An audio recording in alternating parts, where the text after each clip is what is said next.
Salut à tous, alors c'est Frédéric de la Vie. Alors aujourd'hui je voulais vous faire une petite vidéo pour vous parler de Paris, la ville du diable. Paris, cette ville satanique. Pas que je crois en une personne qui aurait un pouvoir de destruction sur le monde et d'asservissement des hommes, mais en tant que Paris, ville du diable, Paris, ville satanique, c'est-à-dire une ville qui va à l'encontre des règles de la vie, et qui est une ville qui détruit les hommes, détruit les âmes et ne favorise pas la vie et l'épanouissement et la reproduction de ses habitants. Alors, j'ai la chance de vivre en partie en dehors de France, puisque là je viens de passer 5 mois, à peu près 5 mois à l'étranger, je pense, oui, 5 mois, 4 ou 5 mois à l'étranger, car je vis en Hongrie, je vis en partie à Budapest, surtout dans le sud de la Hongrie, une petite ville, et puis je vais souvent en Allemagne, à Berlin, où je passe beaucoup de temps en fin de compte. Et en pouvant m'éloigner de Paris quelque temps, j'ai tout le temps, quand je reviens, un choc devant les transformations qu'a subi ma capitale et devant l'effondrement progressif que je ressens, et que je ressens d'autant mieux que je m'en éloigne et que je reviens avec l'idée d'un Paris que j'avais vu quelques mois auparavant et qui est un Paris qui n'est pas le même et qui a énormément changé et pas changé en bien.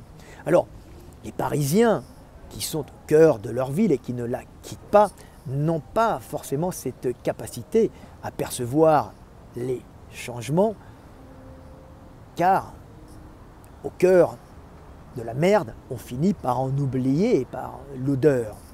Mais, et par ce principe, le principe, vous savez, de la grenouille qu'on mettrait dans une bassine d'eau tiède, et cette eau tiède qu'on ferait bouillir, et cette grenouille ne s'apercevrait pas qu'elle est vouée à une mort, elle ne s'apercevrait pas qu'elle va bientôt bouillir et mourir. Alors de la même façon, le Parisien, au cœur de l'effervescence de sa ville et de l'effondrement de sa ville, ne perçoit pas comme la grenouille qu'il est en train de bouillir progressivement. Et bien sûr, il ne va pas cuire comme la grenouille, mais il va finir stérilisé au bout de quelques années, sans espoir, en ayant brûlé tous ses espoirs et en ayant gâché sa vie dans cette ville du diable, gâcher sa vie comme une grenouille qu'on a mise à bouillir sans qu'il en meure, mais il n'aura rien sorti de son existence, sauf un peu de production pour ses maîtres, et il n'aura même pas pu se reproduire vu le prix du logement. Alors, en m'éloignant de Paris, en y revenant, j'ai vu des changements qui sont pour moi choquants, pour vous peut-être parisiens qui regardez ma vidéo, quelque chose de normal. Moi qui me suis éloigné et qui reviens, je ne retrouve plus le même Paris. Ça fait bien longtemps que j'ai tiré un trait sur cette ville du diable, bien sûr, puisque je suis 100 fois mieux à l'étranger. Mais le principal changement que j'ai perçu en arrivant, c'est l'apparition, quand je me promenais dans Paris, des sulfateuses. Alors qu'est-ce que les sulfateuses? Les sulfateuses, vous savez, ce sont ces Renault Zoé blanches équipées de 4 capteurs sur le toit, capteurs qui ont une vision périphérique à 180 degrés pour noter tous les numéros de plaques d'immatriculation des voitures garées dans les rues, les noter à pleine vitesse, et au même instant analyser avec les services informatiques de la ville de Paris, analyser ces plaques pour voir si les voitures garées ont bien pris leur ticket de stationnement et n'ont pas dépassé les horaires de stationnement ou ont pris les tickets de stationnement. Donc on voit en fin de compte toute une mise en œuvre de la mairie de Paris qui sous-traite bien sûr des sociétés privées, mais avec des gens assermentés par la préfecture de police. Donc c'est une espèce de connivence de toutes ces parasites pour prendre de l'argent et mettre à l'amende des automobilistes, des habitants de Paris et les touristes et les banlieusards qui viendraient à Paris admirer les monuments et regarder, admirer les illuminations et qui, bien sûr, se feraient aligner par ces sulfateuses Zoé, Renault Zoé.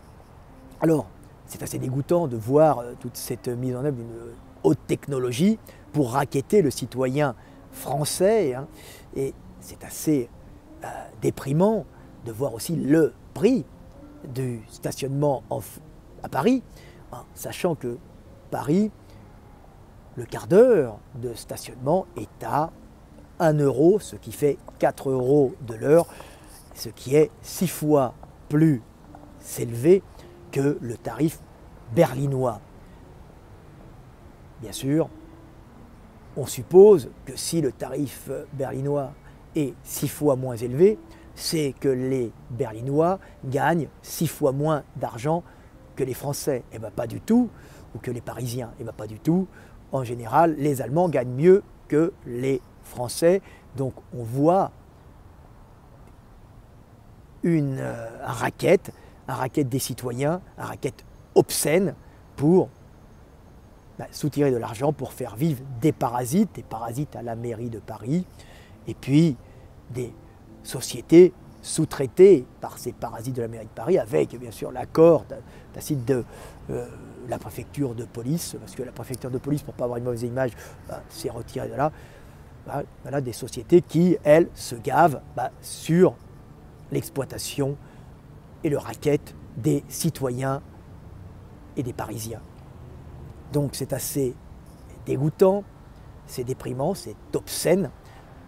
On voit bien par ce racket qu'il n'y a pas d'esprit communautaire en France, c'est-à-dire de la communauté française, un esprit de groupe, une communauté de Français qui œuvreraient ensemble pour le mieux de leur pays et pour une qualité de vie supérieure. Et on voit qu'il y a surtout un mauvais esprit avec une tentative permanente de voler son prochain et de l'exploiter. Donc c'est assez déprimant de voir ça. Alors, de plus que les gars qui sont payés pour faire ça ne doivent pas être payés bien cher, mais qui doivent avoir une prime au pourcentage, bien sûr, des amendes qu'ils ont récupérées. C'est des gars qui doivent venir de banlieue, qui doivent retourner crécher dans leur cité d'esclaves, prêts à servir leur maître. Alors, la seconde chose qui m'a choqué à Paris, en arrivant, et que je n'avais pas vu en partant, c'est l'apparition des livreurs en vélo, avec leurs sacs sur l'eau, qui ne sont même pas des Uber, qui sont le plus souvent des migrants qui viennent en France et qui, pour pouvoir bouffer un peu et améliorer leur quotidien, cherchent des travaux au black, et on voit l'apparition de tous les livreurs de restaurants qui viennent chercher dans les restaurants la bouffe, la prendre dans leur sac isotherme en plastique et en pédalant avec leur petit mollet, aller la servir, la porter à tous les bobos parisiens ou à tous les employés qui n'ont même pas le temps de bouffer et donc qui se font livrer la bouffe directement au boulot par des esclaves venus des anciennes colonies françaises ou d'ailleurs. De toute façon, c'est médiocre. Alors on a l'impression de vivre dans la Rome antique, avec des esclaves, parce que ce sont des esclaves, ce sont des gens qui vivent dans des conditions détestables, dans des conditions sordides, des fois dans des tentes, des fois entassés dans des logements insalubres, et qui se vendent à tous ces restos qui les emploient au black parce que tout est surtaxé en France, pour aller nourrir le bobo ou le petit travailleur exploité qui n'a même pas le temps de bouffer. Donc j'ai vu l'apparition, je l'ai perçu puisqu'il n'y avait pas vraiment ça avant. Il y a 5 mois, on ne les voyait pas dans les rues, l'apparition de tous ces livreurs qui sont le plus souvent des migrants et qui viennent servir la bouffe. Comme avant, il y avait les porteurs d'eau qui montaient aux bourgeois l'eau dans leurs appartements pour qu'ils puissent faire leurs ablutions, se laver les fesses ou boire. Donc on a maintenant les livreurs qui viennent de tous les pays pauvres pour aller nourrir le bobo ou l'esclave français n'ayant même pas le temps de bouffer. Donc ça, j'ai vu apparaître ça, puis je trouve ça un peu dégoûtant. Je trouve que Paris s'effondre moralement. Alors, une troisième chose qui m'a choqué en arrivant à Paris, c'est l'augmentation du prix des loyers. L'augmentation du prix, pas des loyers, l'augmentation du prix des appartements. Alors, je passais dans l'augmentation du prix des logements. Alors, je passais dans le 5e. Le 5e, c'est connu pour être cher. Et là, je regarde les agences immobilières et je vois un logement, chambre à louer, alors chambre à vendre plutôt, chambre à vendre. Et je vois, alors là, j'ai mes petites notes, 7,30 m, 7,30 m, loi carré, donc 8 mètres, 7,30 m loi carré, 99 000 €. Donc 100 000 € pour 7,50 m, on va dire à peu près, 100 000 €, et avec les chiottes sur le palier.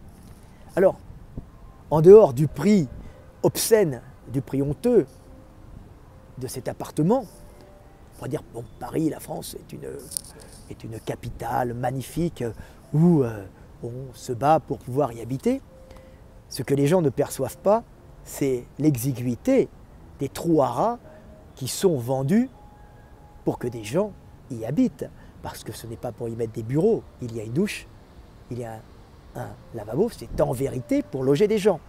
Vous ne vous rendez pas compte, vous qui êtes sur Paris, de l'exiguïté du logement parisien et que cette exiguïté est une atteinte à la moralité. On ne peut pas décemment faire vivre des hommes dans des cellules. Alors, on dira que ça se passe dans certaines villes chinoises ou au Japon où certains travailleurs se retrouvent dans des logements, dans des espèces de tombeaux mis les uns sur les autres où ils viennent dormir.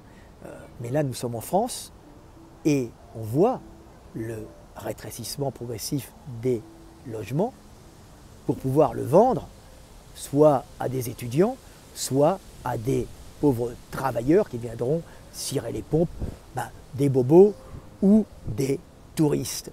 Et plus que le prix, ce qui est honteux à Paris, c'est l'exiguïté et l'insalubrité de ces logements et la honte infâme d'oser faire vivre des hommes dans des surfaces aussi petites. 7e étage, sans ascenseur, avec les chiottes sur le palier, c'est une extrême gravité. Et on compense en disant près d'Henri IV, ah oui, un lycée pour riches, on mettra un gamin dedans. Non, c'est une honte. Près d'Henri IV, on n'en a rien à foutre et on vous rajoute ensoleillé. Comme si dans 7,30 m, c'était vachement bien d'être ensoleillé. Donc, Paris est une véritable ville de merde qui ne respecte pas les hommes. C'est la briseuse d'âme, c'est une ville satanique, c'est la ville du diable. Et ce n'est pas le prix des appartements, c'est leur exiguïté. D'ailleurs, il faudrait interdire la location et la vente de telles surfaces et mettre en prison tout simplement les gens qui vendent ou qui louent des surfaces si petites pour atteinte à l'humanité, à la décence humaine. Donc ça m'a choqué, c'est le rétrécissement progressif des logements. Avant, quand on avait 15 mètres carrés, on était dans un trou à rats. Maintenant, un trou à rats, c'est 7 ou 8 mètres. Et 15 mètres carrés, c'est un appartement où un petit couple doit pouvoir s'épanouir à Paris. De qui se moque-t-on? On stérilise des pauvres gens qui viennent chercher du travail à Paris, croyant pouvoir y réussir. Et la France étant un pays de caste, ils ne feront que servir, passer leur jeunesse plein de rêves dans cette ville de merde et finir à 30 ou 40 ans stérilisés sans avoir fait d'enfants, faute d'espace et à cause de l'exiguïté de leur logement et du prix du mètre carré ou du loyer. Donc ça, c'est vraiment catastrophique. Et je vois à chaque fois que je m'éloigne et que je reviens, non seulement l'augmentation des prix, mais la réduction de la taille des logements. Alors un autre truc qui m'a choqué à Paris,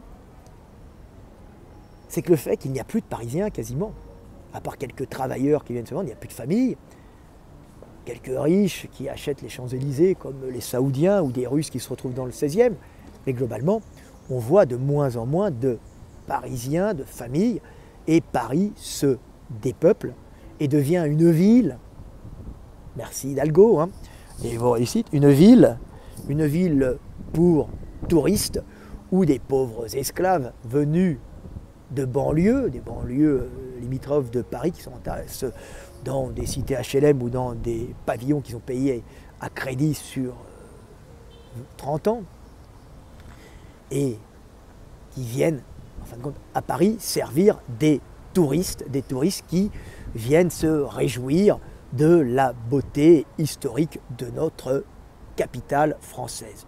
Donc Paris devient une ville qui n'est plus une ville humaine, qui est juste une décoration pour touristes, où des esclaves et des cire-pompes venant de banlieue viennent se vendre aux touristes, aux quelques bobos et aux quelques très riches qui restent encore là, qui viennent les servir. Bon, une ville d'esclaves, de touristes, et avec parfois quelques bobos qui souvent ne feront même pas d'enfants, vu que ça coûte trop cher.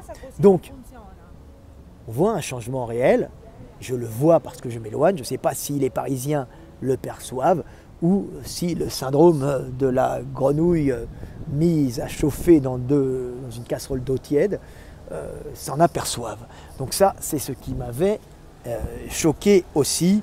Et je discutais avec des gens qui travaillent dans les magasins ou qui travaillent dans les crêperies ou qui travaillent dans les restos. Vous savez, tous ces gars qui sont là à la porte des restos, tous ces serveurs, et qui me disent « Mais non, nous on ne vit pas sur Paris, c'est trop cher. » Tous ces gens-là font des heures de transport en commun en s'entassant dans les bétaillères, pour aller servir des touristes qui sont innocents, qui voient juste les illuminations et les bâtiments historiques, la beauté de Paris, mais qui en vérité contribuent indirectement à la mise en esclavage de tout un peuple vivant en périphérie de cette capitale satanique. Alors, dernier petit truc qui m'a un peu choqué, c'est que je me baladais sur les quais le soir, et là, en me baladant sur les quais, je suis arrivé le soir près de Notre-Dame. Et en voyant Notre-Dame, quand vous regardez Notre-Dame le soir, vous voyez des ruines qui ne sont pas éclairées, et c'est sinistre parce que dans l'obscurité pluvieuse de cette nuit parisienne, on voit se découper cette grande ruine noire qui avant était éclairée et qui en vérité est un symbole de l'effondrement culturel de la France. Et les ruines de Notre-Dame, parce que ce sont des ruines, on mettra 10 ans pour les rebâtir, sont à l'image de la moralité française qui est en ruine, tout simplement. Et quand je vois Notre-Dame, je ne peux m'empêcher de penser au système français de ces appels d'offres qui ont fait que ce bâtiment a brûlé parce qu'il y a eu des appels d'offres qui ont été tirés au plus bas, que les sociétés qui ont eu les contrats ne pouvaient pas forcément répondre correctement, alors on sous-traitait d'autres sociétés qui ont tiré au plus bas.